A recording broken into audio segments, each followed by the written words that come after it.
បាទសួស្តីបាទពីចំការមន Chenery លក់ពូជឈើបាទនេះគឺកម្មវិធីយើងកាត់ស្មៅរួចស្មៅដែលយើងកាត់រួចគឺស្លាស់ល្អអញ្ចឹងបាទស្អាតតែដល់ពេលអញ្ចឹងកាត់បាទស្មៅណែនបាទនេះដើមមនដែលយើងឲ្យផ្លែកាលពីចូលឆ្នាំខ្មែរនិយាយទៅទុំ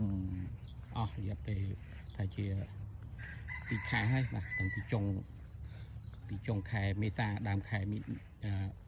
ឧសភាបាទឃើញថាលឹកចាប់ផ្ដើមចាស់វិញហើយបាទខ្លះចង់ជ្រឹះខ្លះ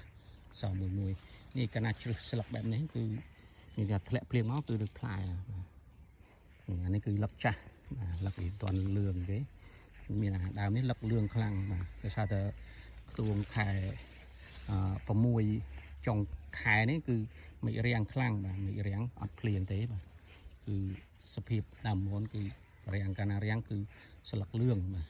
ដើមស្លឹកលឿងបាទបាទនេះយើងធ្វើការកាត់ស្មៅនេះគឺស្លឹកលឿងមែនតើបាទគឺច្រឡំថាងាប់អត់ទេគឺអាកាសធាតុក្តៅខ្លាំងគឺស្លឹកលឿងច្រើនណានេះលឿងតែមួយអាទិត្យអីជ្រោះអស់កាលណាជ្រោះអស់យើងធ្វើការឲ្យផ្លែ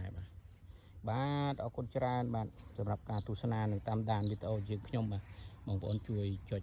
like ចុច comment ផងបាទចុច follow ផងបាទអរគុណ